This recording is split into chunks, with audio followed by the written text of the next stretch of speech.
Kota.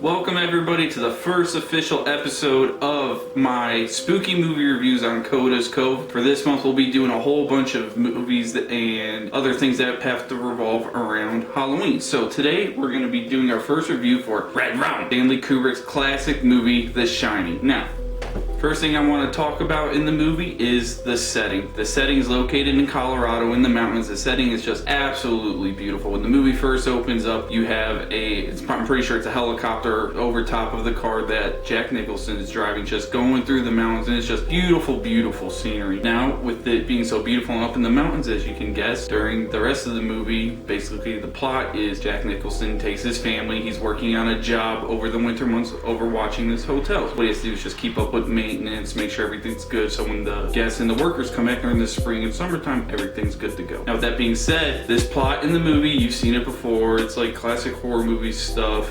Somebody goes somewhere, an event has happened that kind of makes the supposed area cursed or something's going on. You've seen it done before hundreds of times. But back in the day when this movie came out, Stanley Kubrick just makes the plot flow so smoothly. It's done wonderfully. Now, the casting in this movie, Jack Nicholson's role in this movie is absolutely iconic. The way he acts in this movie, near the middle part when he starts to kind of descend into madness, you can just see the acting he took from The Shining and portrayed it as the Joker in Tim Burton's Batman film, and he does it so well. Jack Nicholson plays like a crazy guy, like perfectly. The one scene where his wife and son are out playing in the snow for the first big winter that came in, or the first big snowstorm, just him staring out the window with the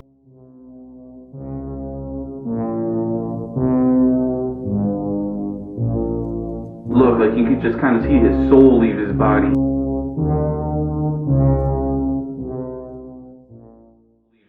He just does a phenomenal job, so hats off to Jack Nicholson. This movie made it big time for him, and I think his acting in this movie helped him get the role in the Tim Burton Batman. Now, with that being said, Shelley Duvall did a wonderful job as the wife. She kind of just plays like Jack used to be an alcoholic in this movie, and he pulled his son one time and dislocated his arm or something and injured him. So she plays, you know, the timid wife very well, but she also scenes in the movie where she sticks up trying to save her and her son, and she does a very good job. Only complaint I have with the role near the end of the movie when Jack starts going crazy and tries killing them is when she has a knife and she gets to leave the bathroom after he starts axing down the door. She's running around this knife, and the way she's running, she just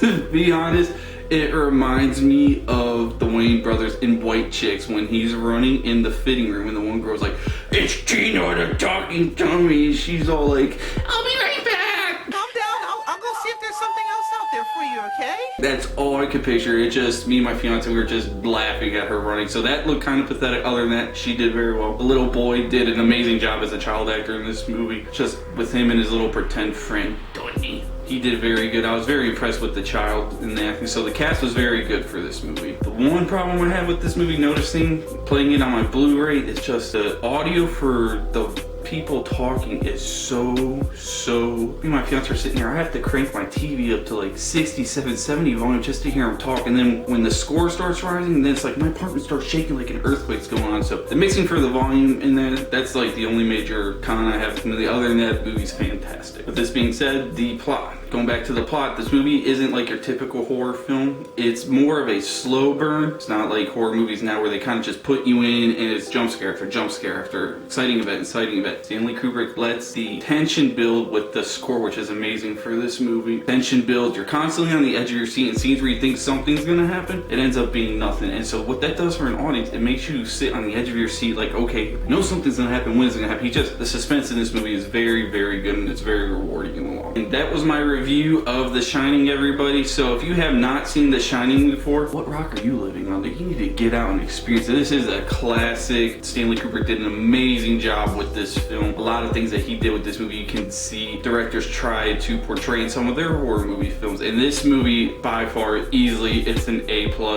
You have to go watch it. It's a classic. Halloween time, you don't even have to watch it. You can watch this movie whenever. It's so well done, so good. Like I said, Jack Nicholson's role, this is one of the most iconic roles in movie cinema ever. So go ahead, watch that. Thank you for tuning into this episode. Make sure you leave a like, subscribe, comment below what your favorite Jack Nicholson movie is below. And for my next movie review, I plan on doing Ghostbusters. So we're gonna change it up, go more from a serious movie, we're gonna go to a comedic movie. And we'll just keep on doing Halloween movies throughout the month. So stay tuned, everybody. Thank you.